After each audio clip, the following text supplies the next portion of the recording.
The insurance agent looked at me strangely, not confused, not apologetic, almost careful. He lowered his voice and said, "Ma'am, are you aware your husband removed you as the primary beneficiary 3 weeks ago?" The room went silent. My fingers tightened around the folder in my lap. I laughed, a small, embarrassed laugh, because obviously there had to be a mistake. "My husband wouldn't do that," I said softly. "We've been married 12 years. The agent didn't smile back. He slowly turned the document toward me, and that's when I saw it. Daniel's signature, fresh, deliberate, witnessed, final, and suddenly every strange thing that had happened that week started rearranging itself in my mind.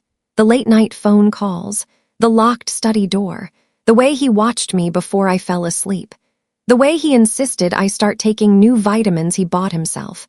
My stomach dropped, because at that exact moment, I realized something terrifying. This wasn't paperwork. This was preparation. And I had just discovered it hours before our anniversary dinner. Before I tell you what happened next, have you ever had a moment where something felt wrong, but everyone told you it was normal? If you've ever trusted someone completely, and later realized they played you, take a second and subscribe to Marrianne Tales. Because some betrayals don't start with shouting. They start with silence. Now let me tell you the story people used to tell me I was lucky. Daniel Hayes was the kind of husband other women pointed out quietly. Successful architect, calm voice, perfect manners, the man who opened doors, remembered birthdays, never raised his voice. At parties he'd rest his hand gently on my back and say, "This is my wife, Emma. She's the reason everything works." Everyone believed we were unbreakable. Honestly, so did I. We met in college. He proposed during a rainstorm outside the library. We built our life slowly, promotions, a beautiful suburban home, quiet routines.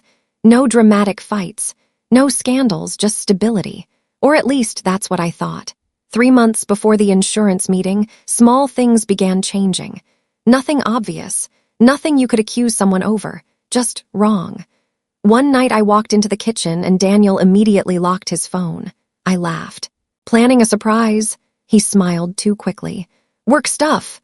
Another evening, he insisted on handling all finances alone. "You work too hard already," he said gently. I kissed his cheek. I trusted him completely. But then came the vitamins. He placed a bottle beside my coffee cup. "You've seemed tired lately," he said. "They're supplements my colleague recommended." I stared at the capsules, bright white, unlabeled. "You didn't keep the box," he chuckled. "You worry too much." I took them, because why wouldn't I? He was my husband. The appointment itself was routine. I only went because Daniel said he was too busy, which was unusual. He handled everything financial. The insurance office smelled like paper and coffee. The agent shuffled files, then froze. His eyes moved from the screen to me, then back again. "Mrs. Hayes, when did you and your husband separate?" I laughed. "We didn't," he hesitated. Then came the sentence that split my life in two. "Your husband changed the policy beneficiaries." He pointed. "Primary beneficiary, Melissa Hayes, my sister-in-law, Daniel's younger sister, not me. Not our shared estate, not charity, her." My chest tightened. That must be temporary," I whispered. The agent swallowed. "He also added an accidental death rider." The words echoed strangely. Accidental, death, rider. I felt cold. "Why would he do that?" The agent didn't answer, but his silence said enough. I drove home shaking. Traffic lights blurred. Every memory replayed differently now. Daniel watching me sleep. Daniel insisting I skip driving lately. Daniel suggesting I take a solo spa weekend next month. A solo trip, away from him, away from witnesses. My hands trembled on the steering wheel. I told myself I was being paranoid. People change policies all the time. There had to be a rational explanation. There had to be, right? That evening our house glowed with candlelight. Soft music played, wine already poured. Daniel stood in the dining room wearing the suit I loved most.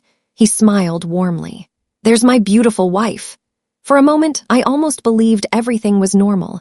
He kissed my forehead, held my chair, served dinner himself. Perfect husband, perfect anniversary. Except now I was watching him differently, studying him. Searching, "Daniel," I said gently. Did you change our insurance policy? His fork paused midair. Just 1 second, but I saw it. The calculation. Then he smiled. Oh, that just restructuring assets. Casual, too casual. Why isn't my name on it anymore? He took a sip of wine before answering. I thought it would simplify taxes. Taxes, such a clean word, such a careful lie. I leaned forward. And Melissa, he laughed lightly. She helps manage family investments. But Melissa hated paperwork. Everyone knew that. My heart began pounding.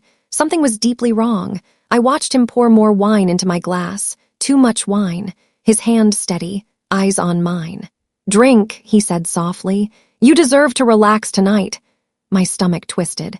For the first time in 12 years, I didn't feel safe with my husband. I lifted the glass slowly, pretended to sip, set it down untouched. He noticed. Of course he noticed. His smile tightened. You barely drank. I forced a laugh. Headache.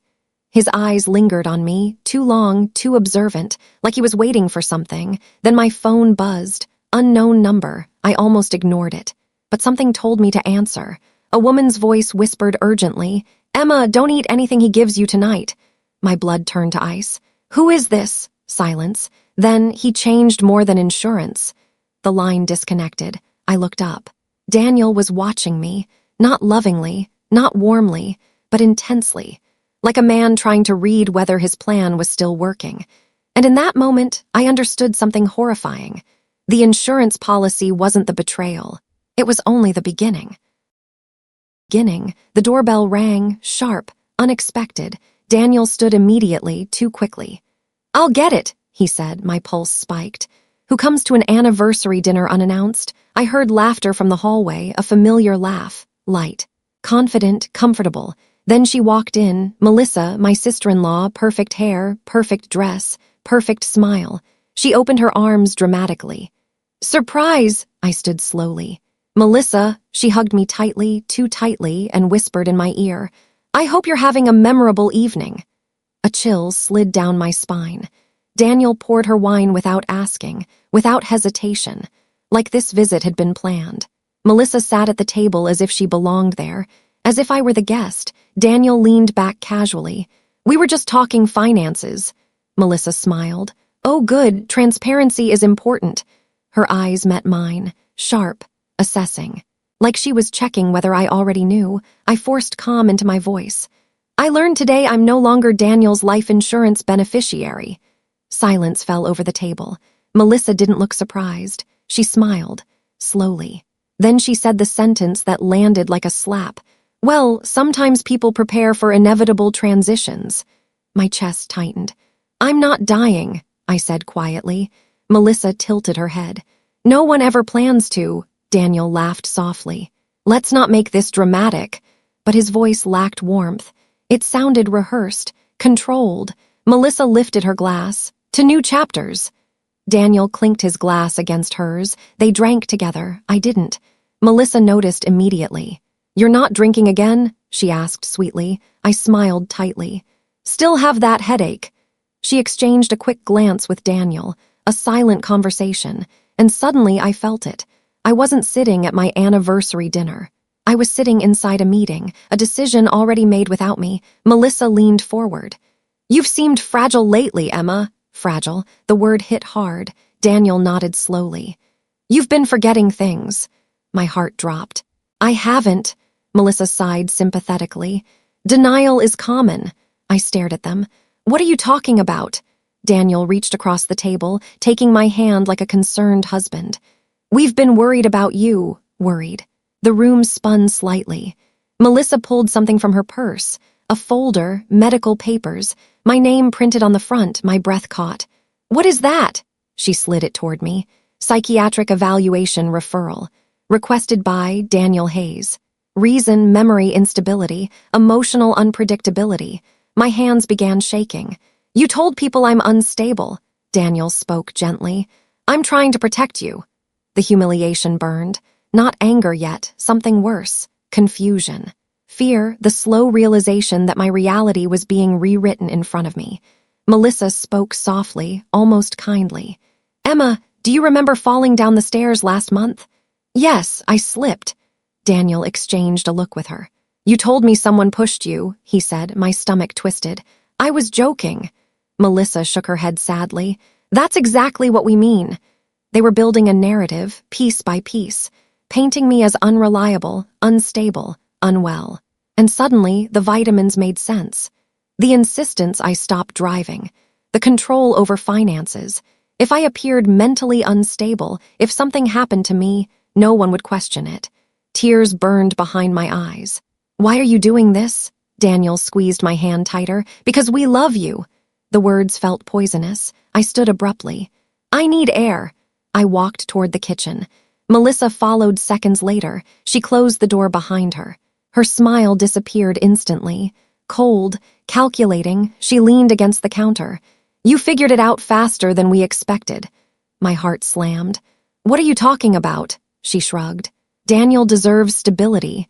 I am his stability. She laughed quietly. Oh, Emma, you were temporary comfort.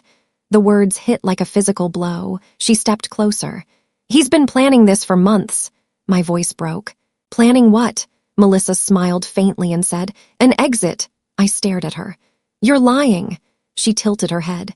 No, I'm the beneficiary now, remember? Her voice lowered. You became inconvenient. Inconvenient? You never noticed how successful Daniel became after I started advising him. My stomach dropped. You've been involved in our marriage, Melissa smirked. For years. The room felt smaller, harder to breathe. He confides in me, she continued. He said living with you felt like carrying responsibility instead of partnership. My eyes filled. Why tell me this? She leaned closer. Because humiliation was the point. She whispered, because tonight you're supposed to realize you've already lost. I walked back into the dining room numb. Daniel looked up. Concern painted perfectly on his face. Are you okay? I sat slowly. My hands trembled. For 12 years this man had been my home, my safety, my future, and now I saw it. Every gesture carefully crafted, every kindness strategic. I wasn't a partner. I was an asset being phased out. My voice shook. Daniel, do you want a divorce? He paused, not shocked, not offended, just thoughtful. We'll discuss options, he said. Options, like I was a contract, not a wife. Tears slid down my cheeks before I could stop them. Melissa watched quietly, satisfied. Daniel reached for my glass again. You should drink something. I realized then, they still expected me to comply, to break, to accept the narrative, to become the unstable wife everyone would later pity. And for a moment, I almost did, because betrayal doesn't hurt immediately. First, it empties you. My phone buzzed again, same unknown number. I answered silently. The woman whispered urgently, he's not just leaving you. My breath caught. Who are you? Pause, then. I'm Daniel's former client and I think you're in danger. My heart stopped. She continued quickly. He's done this before. The words echoed violently. Done this before. My gaze slowly lifted to Daniel. He was smiling at Melissa, relaxed, confident, like the outcome was already guaranteed. And suddenly, fear turned into something else. Awareness. I wasn't confused anymore. I was awake. And the game they started tonight had just changed. The strange thing about betrayal is this. It never arrives loudly. It settles into your life like dust, invisible, until sunlight hits it. The morning after I discovered the insurance change, Daniel acted normal. Too normal. He kissed my forehead while pouring coffee. Big meeting today, he asked casually. I watched him stir sugar into my cup, 3 spoons, exactly how I liked it. The familiarity hurt more than suspicion. Because monsters aren't strangers. They're people who know how you take your coffee. I forced a smile. Yeah, just paperwork. His eyes lingered on me, searching, measuring. For a moment I wondered if he already knew I'd found out. Then he smiled again, relaxed, safe, as if whatever he'd done was still hidden. After he left, I sat at the kitchen table staring at the policy document, my name removed. A new beneficiary listed, Laura Bennett, his sister, not me. Not our future children we always talked about.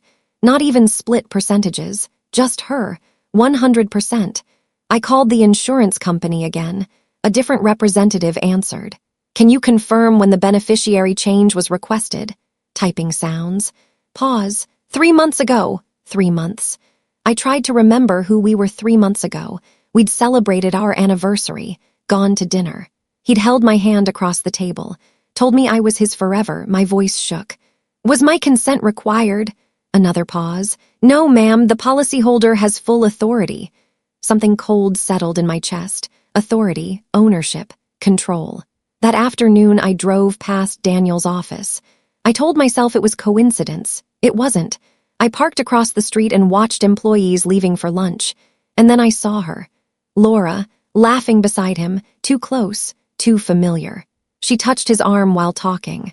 Daniel leaned toward her the way he used to lean toward me, not romantic, but intimate, aligned, like teammates.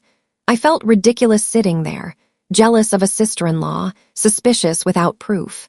So I drove home and tried to convince myself I was overreacting. That evening, Daniel came home carrying flowers, white lilies, my favorite, except I'd never told him that. My stomach tightened. Since when do I like lilies? I asked lightly. He froze, only for a fraction of a second, then laughed. Guess I'm learning new things about you. But Daniel never guessed. Daniel memorized. We ate dinner quietly, forks scraping plates. Television murmuring in the background. Finally, I asked, have you updated any financial things recently? His fork stopped midair. Why? Just one word, too sharp, too fast, I shrugged. Taxes, planning. Future stuff. He relaxed instantly. Oh, yeah, just routine adjustments. Routine. The word echoed like a lie rehearsed too many times. That night he held me tightly in bed, tighter than usual, almost protective, almost possessive. Like he needed reassurance I was still there. Alive, breathing, insured, I didn't sleep. I listened to his breathing, counted every inhale, every exhale. And a terrifying thought crept in. What if the policy wasn't about money? What if it was about timing? 2 days later, things got stranger. My car wouldn't start.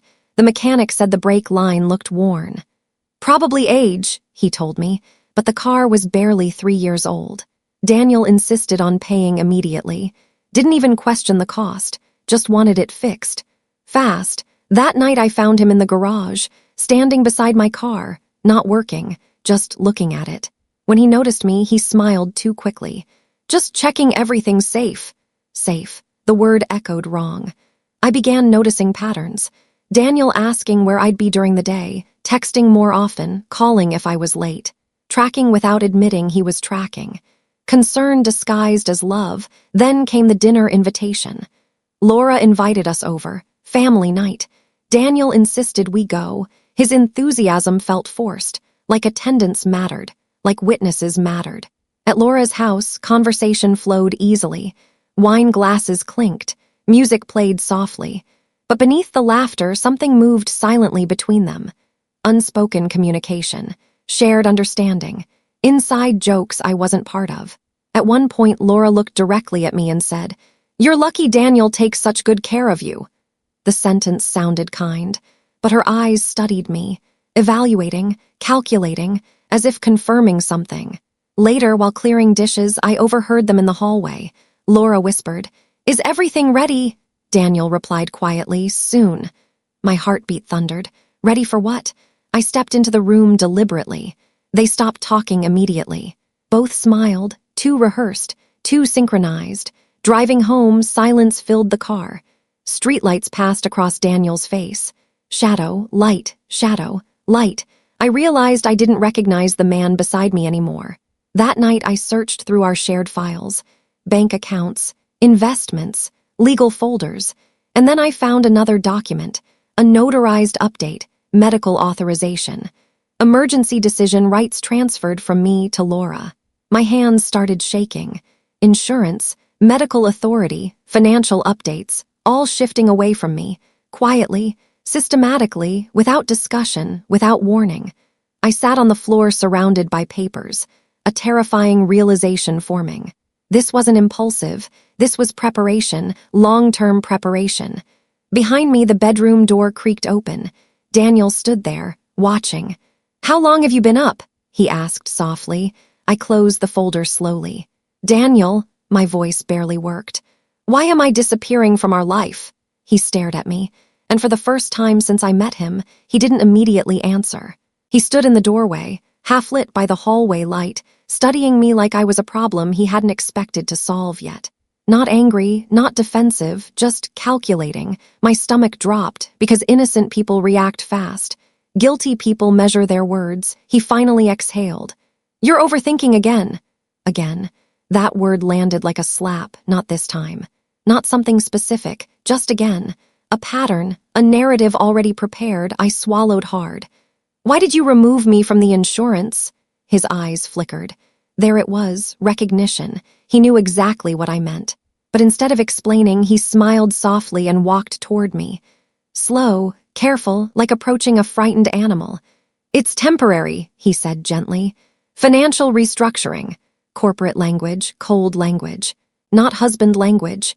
"Then why didn't you tell me?" He crouched beside me, placed his hand over mine. Warm, familiar, terrifying. "I didn't want to stress you." My chest tightened. That sentence sounded loving, but something underneath it felt wrong. Like I was being managed, not protected. I pulled my hand away. "And the medical authorization?" He froze again, only for a second, but I saw it. I saw fear. "That's just paperwork," he said quickly. "In case of emergencies." "In case I'm the emergency?" I asked. His jaw tightened. "You're twisting things." Gaslighting arrives quietly. Not yelling, not insults, just subtle repositioning of reality. I stood up, my legs felt weak. "Daniel, why does it look like you're preparing for something happening to me?" The room went completely still. The air itself seemed to hold its breath. He laughed, too loudly, too suddenly. "You watch too many crime shows." But he didn't deny it. Not directly. He redirected. And that was worse. That night he held me again while we slept, except now I stayed awake. Every movement of his arm felt heavy. Every shift of his body felt intentional. I hated myself for thinking it. But the thought wouldn't leave. What if my husband was planning a life where I wasn't in it? The next morning, I called my best friend, Maya. I almost didn't, because saying suspicions out loud makes them real. But I needed someone outside the marriage. Someone untouched by Daniel's calm logic. We met at a quiet cafe. I slid the documents across the table. Maya read silently. Her expression changed slowly. Confusion, concern, then something darker. "Faye," she whispered, "this isn't normal." My throat tightened. I thought maybe I was exaggerating. She shook her head immediately. "No, this looks like asset protection before a separation or something worse." The word hung between us. Worse. "Do you think he's cheating?" I asked. Maya hesitated. "I don't know." Then she added quietly, "But people don't remove spouses from medical authority unless they don't want them making decisions anymore." A chill crawled up my spine. That afternoon, I started noticing how alone I'd become. Daniel had gradually distanced me from shared decisions.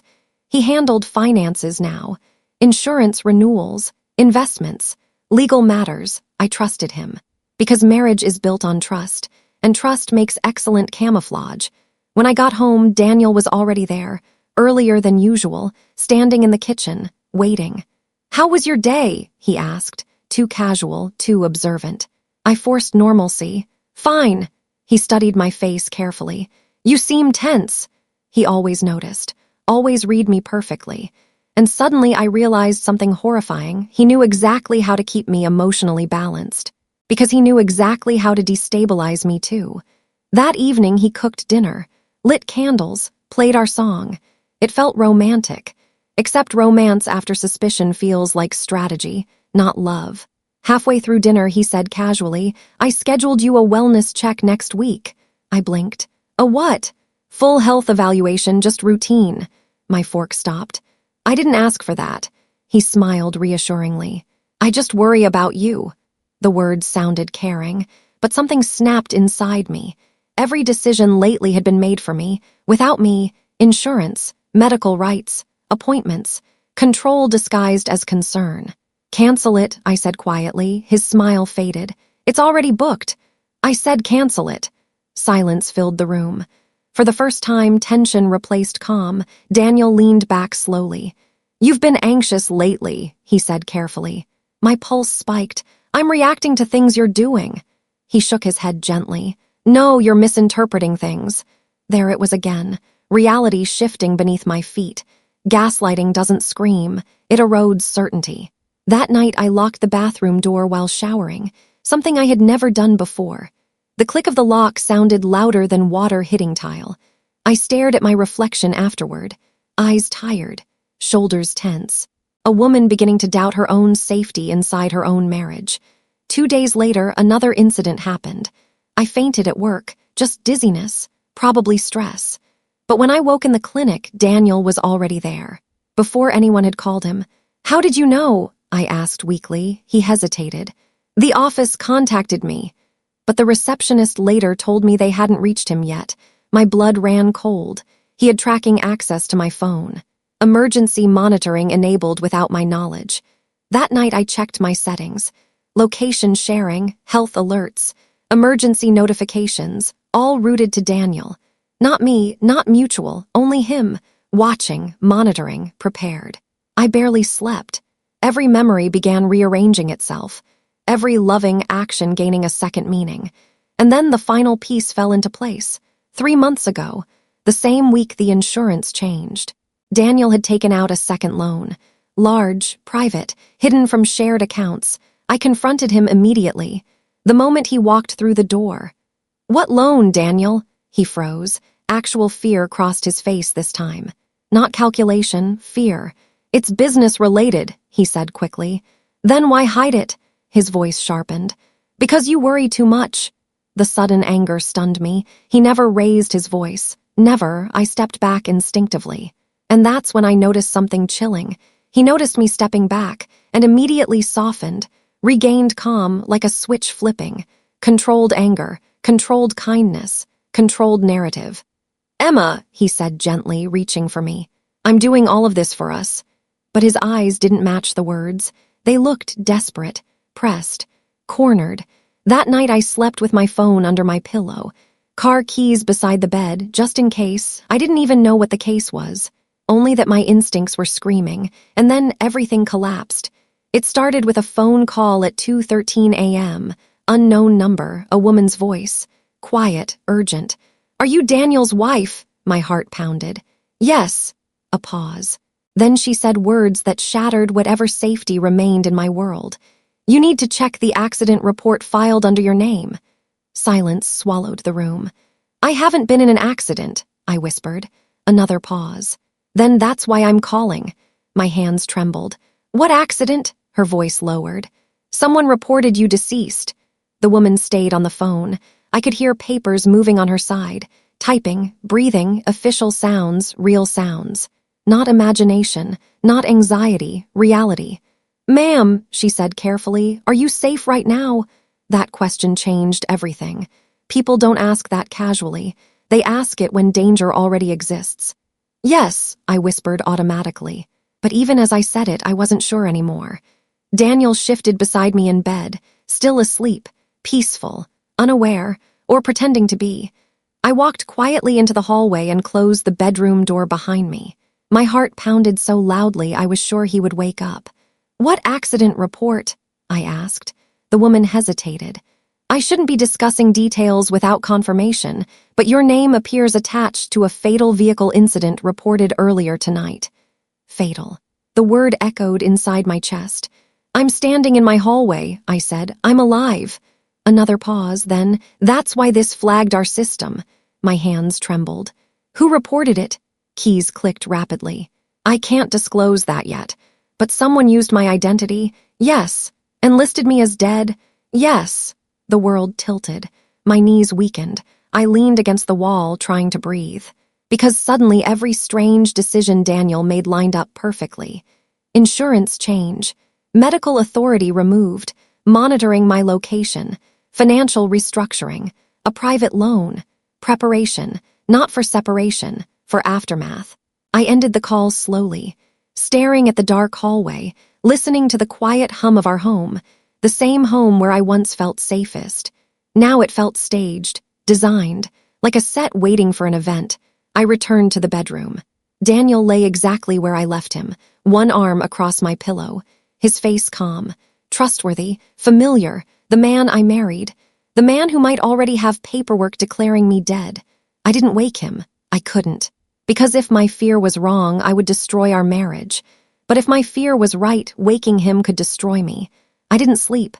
I watched him instead, every breath, every movement, every twitch.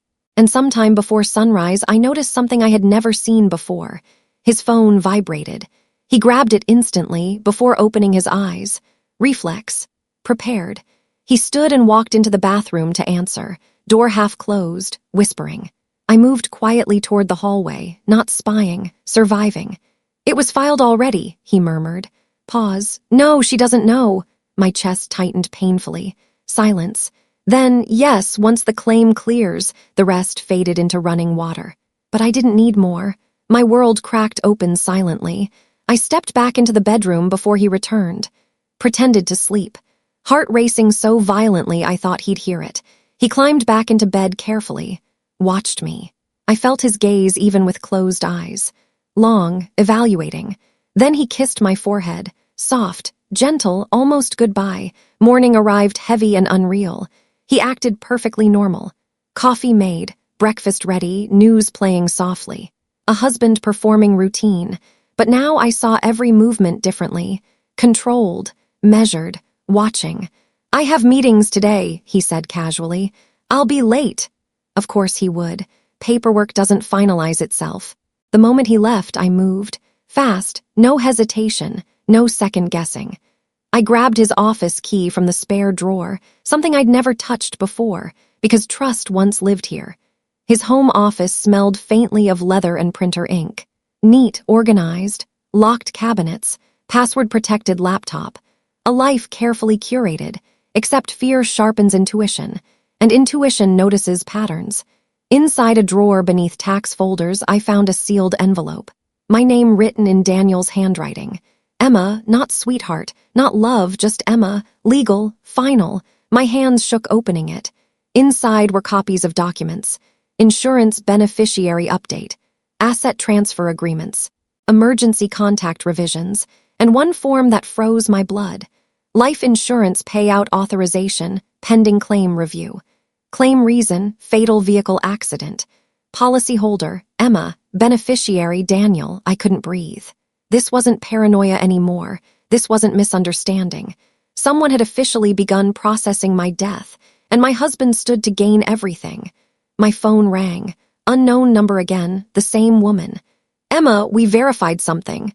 I swallowed. Yes, the accident report originated from a private insurance submission. My vision blurred.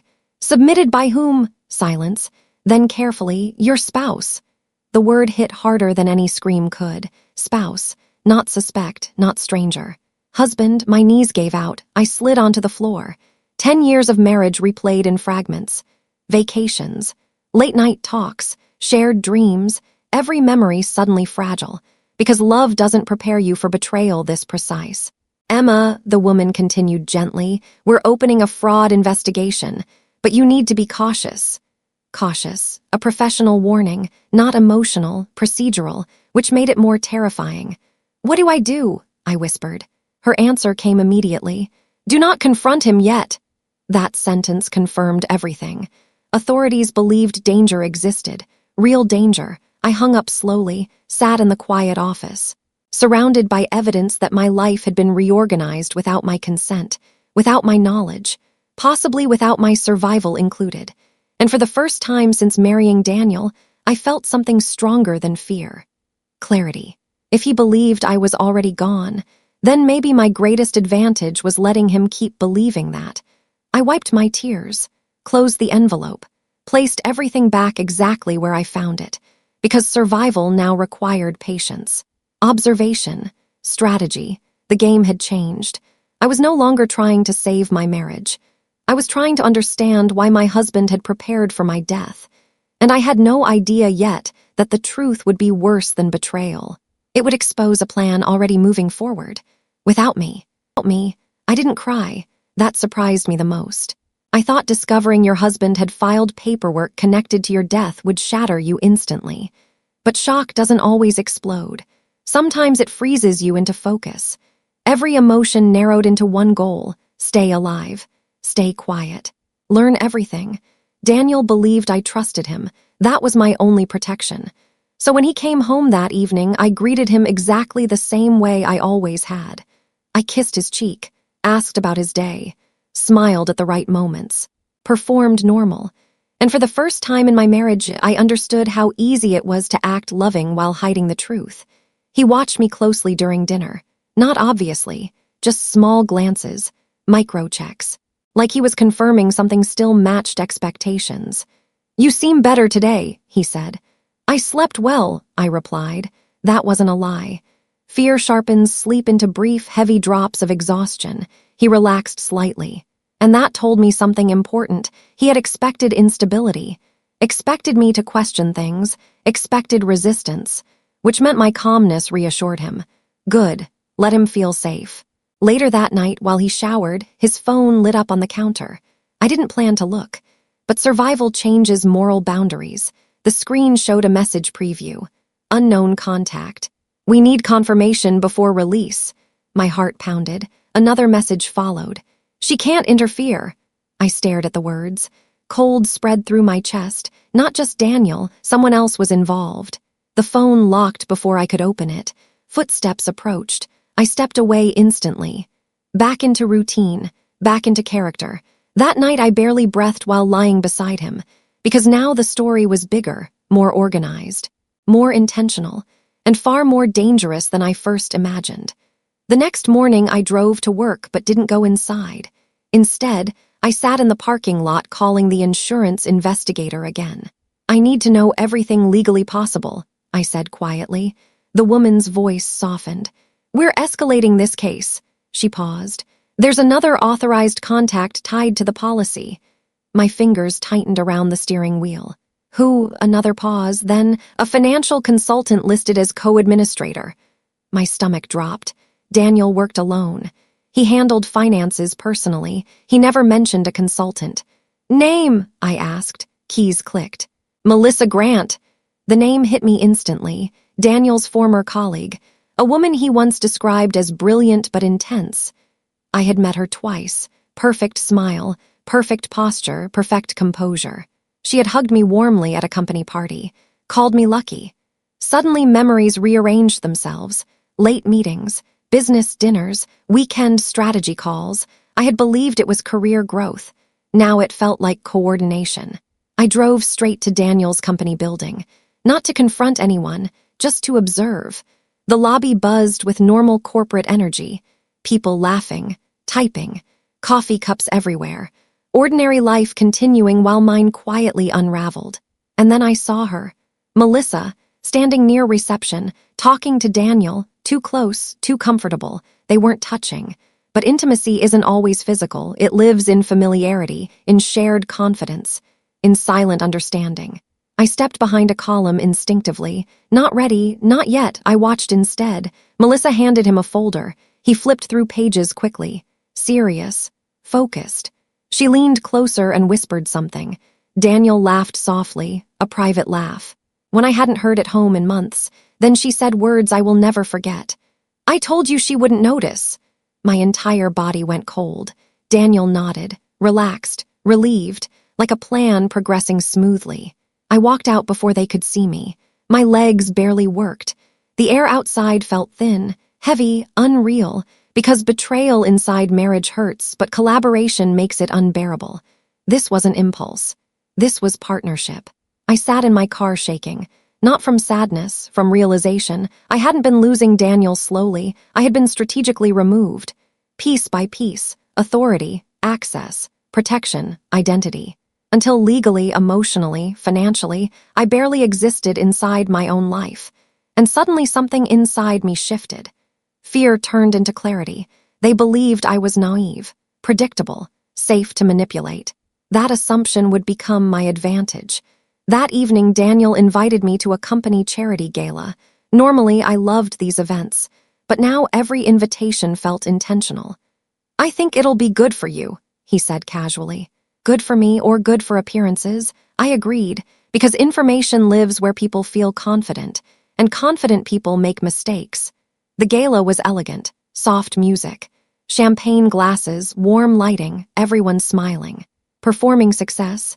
Melissa stood across the room when we entered, Her eyes met mine instantly. Recognition flashed, then surprise, then something else, calculation. She approached us gracefully. "Emma, it's been so long." Her hug lingered just a second too long. Testing, measuring, I smiled back calmly. "It has." Daniel watched both of us carefully, too carefully, like he was monitoring a variable he couldn't fully control. During dinner, Melissa spoke mostly to him. Business language, shared references, inside jokes. I listened quietly, observing, learning. Then came the moment that cracked everything open publicly. A senior executive approached our table, congratulating Daniel. "Big transition coming, I hear." Daniel froze slightly. Melissa jumped in smoothly. "It's still confidential." Transition? My chest tightened. The executive laughed. "Well, either way, exciting new chapter." He walked away. I turned slowly toward Daniel. "What transition?" He smiled calmly. "Just internal restructuring." Melissa sipped her wine silently, watching me over the rim of her glass. Waiting, and suddenly I understood. They weren't just planning financial gain. They were preparing Daniel's next life, career advancement, asset consolidation, freedom from marital ties, a future already drafted. Except one problem remained. Me. Later that evening, Melissa pulled me aside near the balcony, just us. City lights glowing behind her. She smiled gently. "You must be proud of Daniel." Her tone felt rehearsed. I nodded carefully. "I am." She tilted her head. "He's under a lot of pressure lately." A warning disguised as sympathy. Then she said quietly, "Sometimes people outgrow old chapters." The sentence landed like ice water. Old chapters. I realized she wasn't comforting me. She was preparing me, softening resistance, normalizing disappearance. I met her gaze calmly. "And sometimes," I replied, "people underestimate who's paying attention." Her smile flickered. Just slightly, the first crack in her composure. Across the room, Daniel watched us. Uneasy. For the first time, he looked uncertain. And I knew then, the balance of power had begun to shift. They still believed they controlled the story. But I had started writing my own ending. What none of us knew yet was that the final humiliation they planned for me was already scheduled. Public, legal, irreversible. And it would force me into the most vulnerable position of my life before I could rise again. Something changed after the gala. Not loudly, not dramatically, but subtly enough that only someone already afraid would notice. Daniel became careful, kinder, more attentive. He brought flowers home on a Tuesday, cooked dinner twice that week, held my hand while watching television. The version of him I had missed for months suddenly returned. And that terrified me more than distance ever had. Because kindness, when timed incorrectly, feels like preparation. One morning he said casually, "I scheduled us a financial review meeting." I froze mid-coffee sip. "We've never done that before." He smiled. "I just want us organized, future planning." Future. The word echoed strangely now. I nodded slowly. "Of course." Inside, my stomach twisted. The insurance investigator had already warned me. "Watch for formal documentation events," she said. "Fraud cases often require witnesses." I didn't understand then. I did now. The financial meeting the office building was unfamiliar. Glass walls, neutral decor, professional silence. Daniel guided me gently, hand resting on my back. Too guiding, too controlled.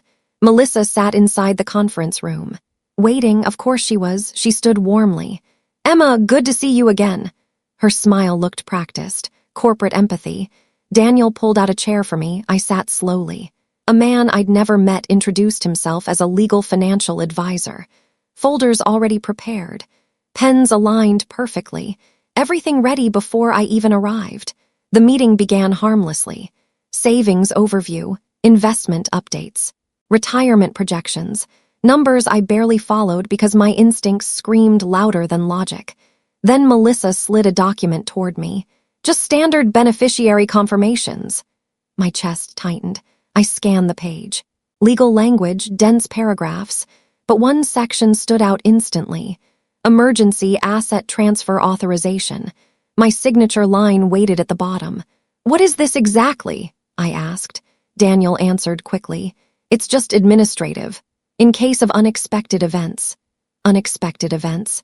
The same phrase tied to my supposed death report. I didn't sign. Instead, I asked calmly, why was my life insurance already modified without me? The room froze. Melissa blinked once. Daniel's smile faltered. The advisor stopped flipping pages. Silence stretched. Heavy, dangerous. Daniel recovered first. That was temporary restructuring. Temporary. Lies always sound smaller when renamed. I leaned back slowly. Temporary enough to file a death claim? Melissa inhaled sharply. The advisor looked confused.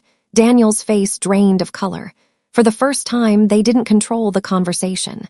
Emma, Daniel said carefully, you're misunderstanding. I shook my head gently. No, I think I finally understand perfectly. The advisor cleared his throat. Perhaps we should pause this meeting. Melissa intervened smoothly.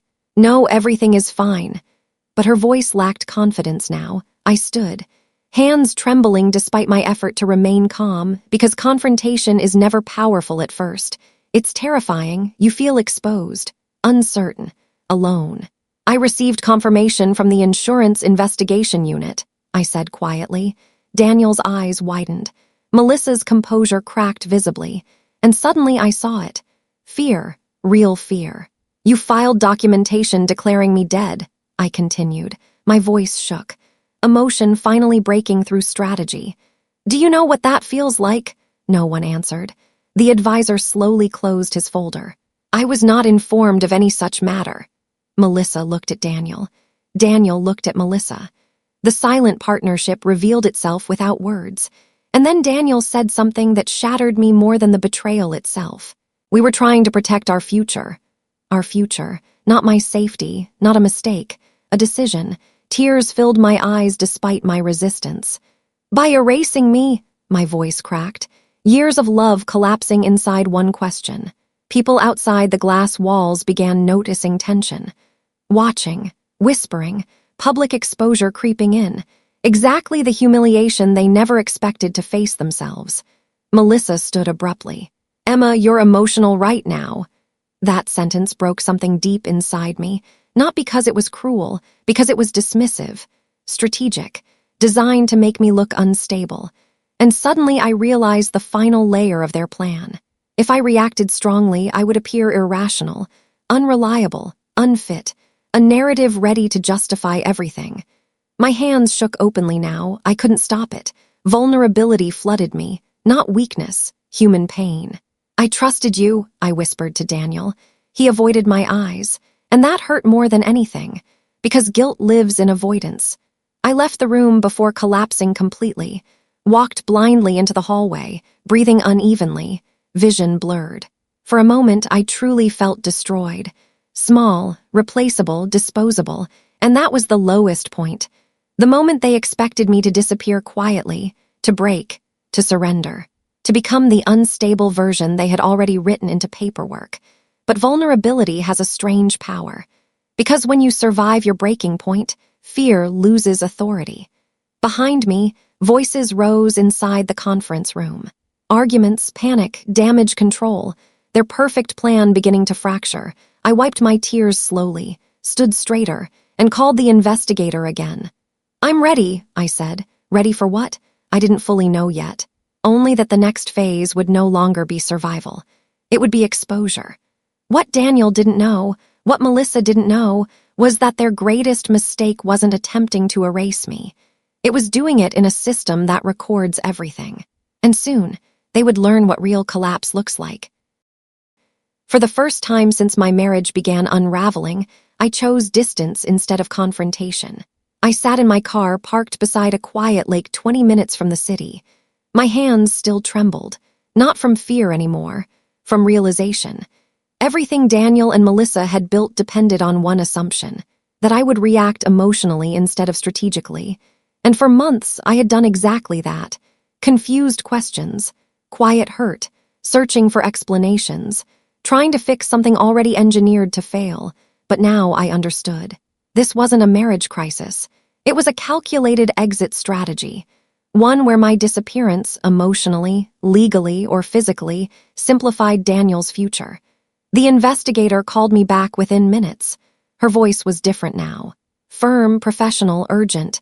"Emma, we need to move carefully from this point forward." I nodded even though she couldn't see me. "What happens next?"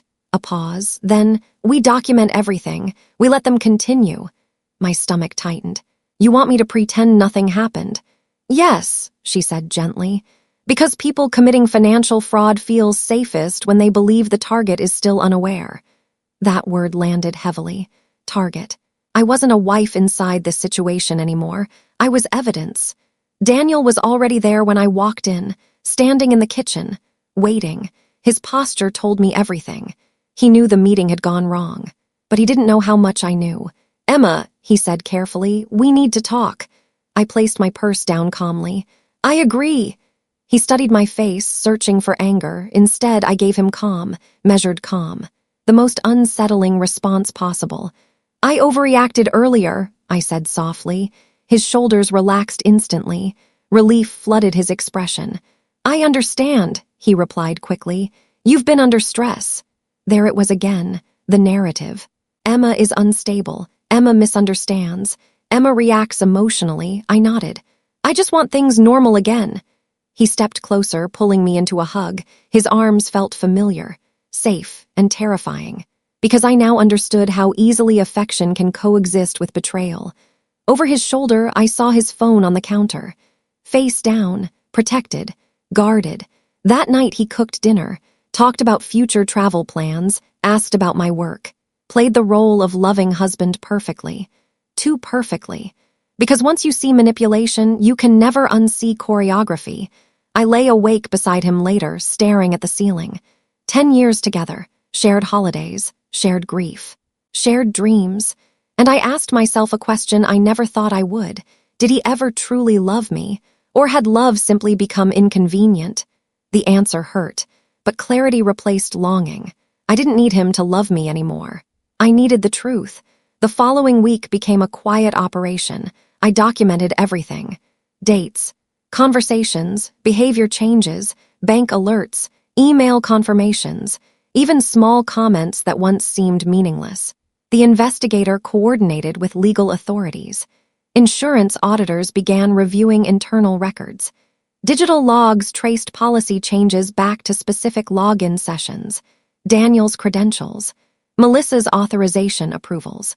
A pattern forming, but they still felt safe, and safe people become careless. One evening, Daniel received a call during dinner. He stepped outside to answer. I followed quietly to the hallway, not close enough to be obvious, just close enough to hear fragments. Timeline moved up. "She's already suspicious." "No, we just need her signature." My pulse hammered. Signature, they still needed something from me, which meant their plan wasn't finished. He re-entered smiling. "All good," he said. "Work call. Always work." I smiled back and mentally marked the moment, because desperation creates mistakes, and mistakes create proof. 3 days later, Daniel surprised me again. "There's a company retreat this weekend," he said casually. "Spouses invited." My stomach dropped. Another public setting, another controlled environment, another opportunity for documentation. I agreed immediately. "Sounds fun." His relief was immediate. He needed me present, needed cooperation, needed access. The retreat took place at a luxury mountain resort, beautiful, quiet, isolated. The kind of place where appearances matter more than reality. Melissa was already there when we arrived. Of course. She greeted me warmly, almost overly warm now, watching me closely, measuring whether I still suspected anything. Dinner that evening gathered executives and partners together. Wine flowed. Laughter echoed. Success celebrated loudly.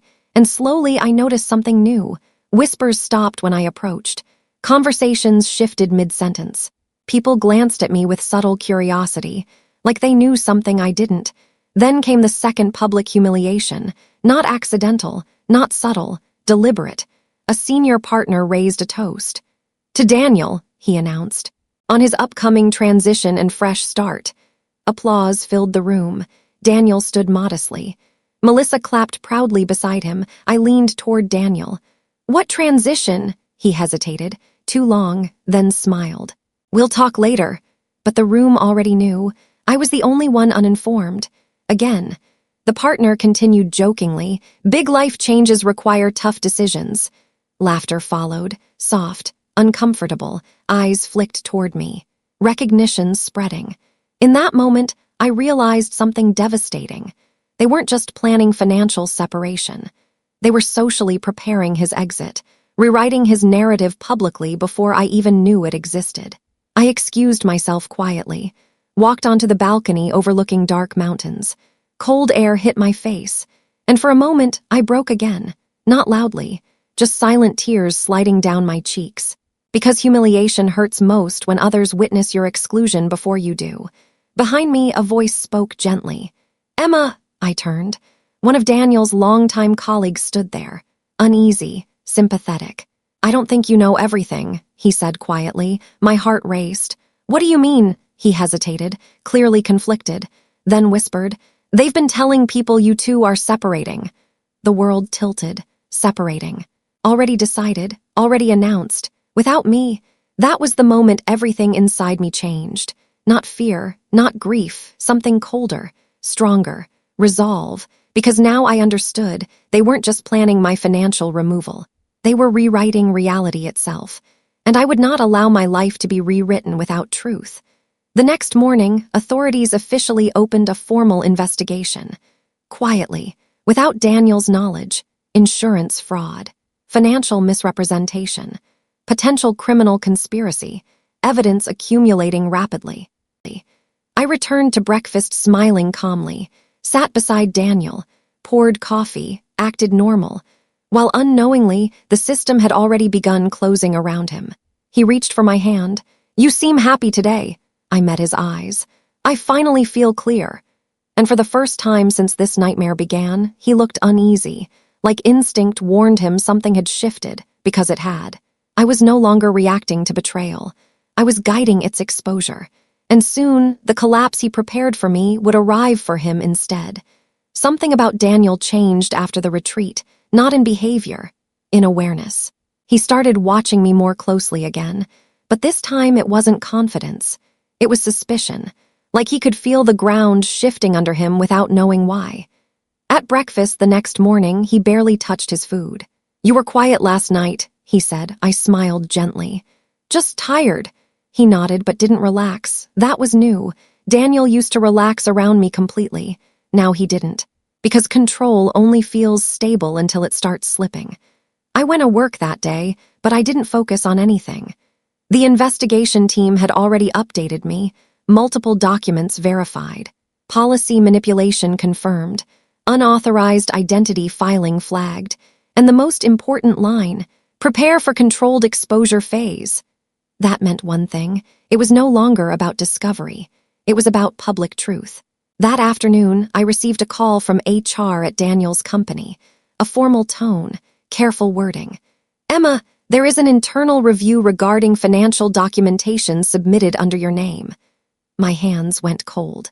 They were already inside his workplace records, already tracing signatures, already connecting dots.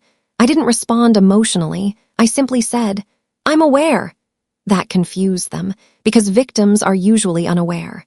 By evening, Daniel came home early, not relaxed this time, controlled tension. He placed his keys down slower than usual. "Did you receive any calls today?" he asked. I shook my head calmly.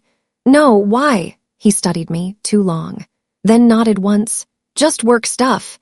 But his voice wasn't stable anymore. It was guarded. That night, Melissa called him twice. I saw it on his phone when he left it on the counter. He didn't answer. That was unusual. He used to answer immediately. And then something happened that shifted everything forward faster than expected. A message arrived on my phone from the insurance investigator. "We've initiated formal subpoena process. Your husband's financial actions will be reviewed in court documentation." Court. That word grounded everything. This was no longer private, no longer hidden, no longer negotiable. The next morning, Daniel asked me to accompany him to the office again. "Final paperwork," he said casually, but his eyes weren't casual. They were tight, focused, careful. I agreed, because I already knew what would happen there. And I needed witnesses. The conference room was different this time. Less warm, more formal. Legal representatives present, Melissa already seated, but this time there were two unfamiliar officials beside her. Daniel noticed them immediately. "What's this?" he asked. One of them spoke calmly. "Internal audit escalation regarding financial discrepancies."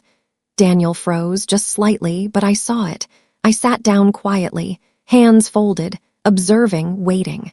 One of the officials opened a folder. Multiple insurance modifications were submitted using verified credentials belonging to Mr. Daniel Hayes. Silence. Melissa stepped in quickly. "This is a misunderstanding," the official interrupted her. "Records do not suggest misunderstanding." He turned a page. "Beneficiary removal of spouse." Another page. "Unauthorized emergency authorization transfer." Another. "Death claim pre-submission filing." The words hit the room like physical pressure. Daniel slowly turned toward me. For the first time, he didn't look controlled. He looked exposed. "This is not what it looks like," he said. But his voice lacked authority. For the first time, I spoke quietly. "Then explain it." The room went silent. Because that question changes everything. Not accusation, just demand for truth. He couldn't answer immediately. And that silence was louder than any confession. The official continued. "Due to severity of documentation, this case is being escalated to legal authorities for fraud investigation and identity misuse." Melissa's face tightened. Daniel exhaled sharply, and suddenly the illusion broke, not privately, publicly. People outside the glass walls of the office started noticing commotion. Whispers spread. Employees paused, phones lowered. Something serious was unfolding. And I realized something powerful. They had always controlled perception, but they couldn't control exposure. Daniel leaned forward. "Emma, we can fix this privately." His voice softened now, desperate. "I just need you to understand," I interrupted gently. "No," one word. Calm, final, he froze, because I had never refused him like that before. Melissa stood abruptly. "This is becoming emotional," she said sharply, but her voice cracked slightly. Because narrative control was slipping, the official closed the folder. "Documentation will proceed regardless of internal disagreement." That sentence ended the discussion. As I stood to leave, Daniel grabbed my wrist, not aggressively, but desperately. "Emma, don't do this." His voice wasn't manipulative anymore. It was afraid, and that was the moment I realized. He wasn't just losing control of the situation. He was losing control of me. I gently removed my hand, looked at him calmly, and said, "You already did it first." I walked out. No shouting, no collapse, no breakdown. Just silence. Behind me, I heard chaos begin, voices rising, documents being questioned, Melissa arguing, Daniel trying to explain, but none of it mattered anymore, because the system had already begun moving without them. Outside the building, I sat on the steps for a moment, breathing in cold air. For the first time in weeks, I wasn't afraid. I was aware. My phone vibrated again. Investigator. "We have enough to proceed to formal legal filing. Next phase will involve full disclosure." Full disclosure. That meant everything hidden would surface. Publicly, legally, irreversibly. And as I looked back at the glass building behind me, I realized something simple but powerful. They had spent months planning my disappearance, but instead, they had built the path to their own exposure. And I wasn't the victim anymore.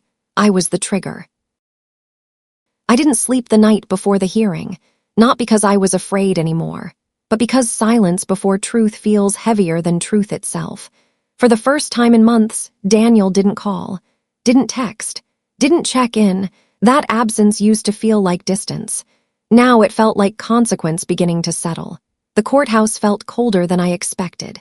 Too clean, too still, like a place designed to strip emotion away and leave only facts behind. I stood outside for a moment before entering, and I realized something strange. I wasn't shaking, not even a little. Inside, Daniel was already there, suit pressed, hair perfect. Same version of him the world always trusted, but now I could see it differently. Not stability, control maintenance. Melissa sat beside him. No smile this time, just tension, uncertainty. When I walked in, Daniel looked at me immediately. Not angry, not cold, something worse, uncertainty.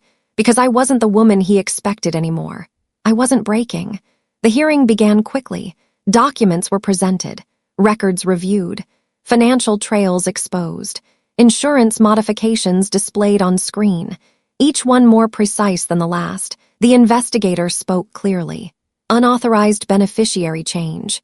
A pause. Identity-linked accident filing. Another. Emergency authority transfer without consent. And then the final line.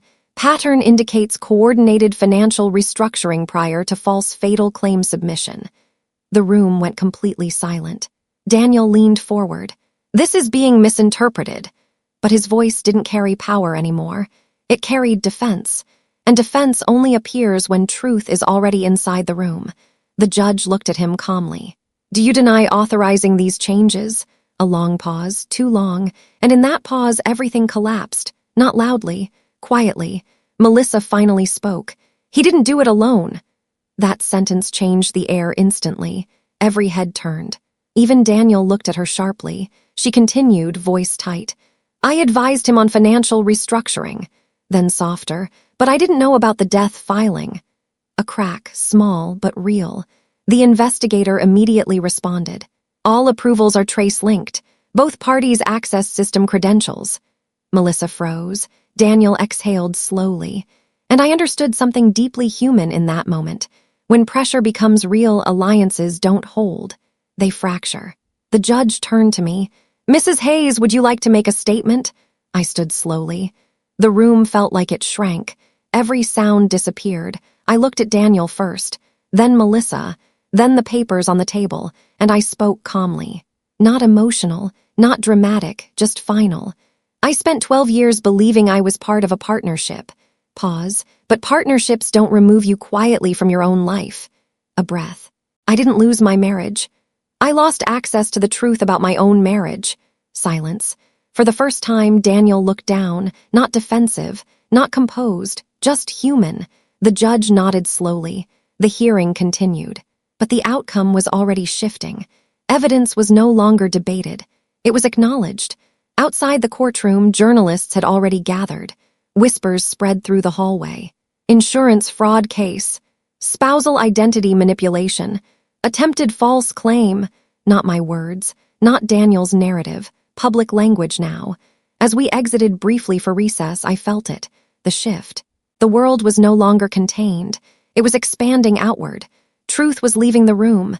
Daniel approached me in the hallway, slower now. He didn't reach for me this time. He just stood there. Emma, he said quietly. No control in his voice now, just exhaustion. I never meant for it to go this far. I looked at him, really looked at him, and for the first time I didn't feel fear. I didn't feel love. I felt distance. Complete emotional separation. You didn't stop it, I said. Simple, true, final. He nodded slightly, because there was nothing left to argue. Melissa watched from a distance. No confidence now, no composure. Just realization that systems don't protect anyone once exposure begins. When the hearing resumed, the judge delivered the interim ruling. All financial changes, frozen investigation, escalated to criminal review asset protections, reversed pending full audit insurance claim, flagged as fraudulent submission attempt, no dramatic sentence.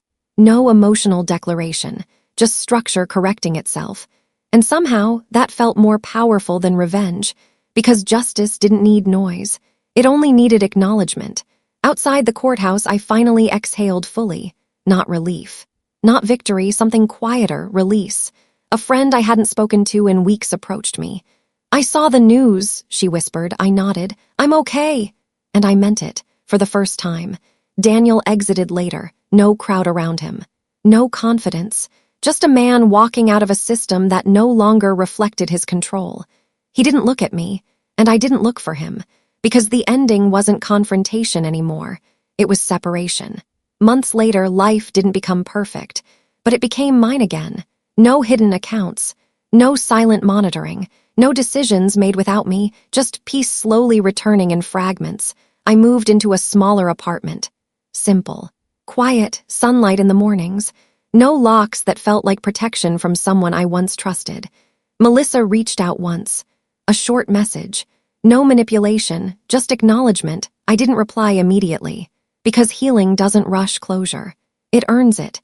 Daniel's legal case continued separately. I wasn't part of it anymore. That distance mattered more than involvement, because I stopped being the subject of his decisions. One evening, I sat by the window watching city lights, and I thought about something simple. They didn't destroy me. They removed themselves from my life piece by piece. And in doing so, they showed me exactly who I needed to stop trusting. I didn't get revenge. I got something quieter, more permanent, my life back. If you were me, would you ever be able to trust again after something like this?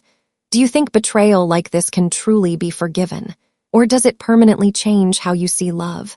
And be honest, what would you have done if you discovered your own husband had rewritten your life without telling you? Tell me. I read every comment. Thanks for watching. Subscribe to Marrianne Tales. Because sometimes stories don't end when they're told. They end when someone realizes they've lived a version of it too.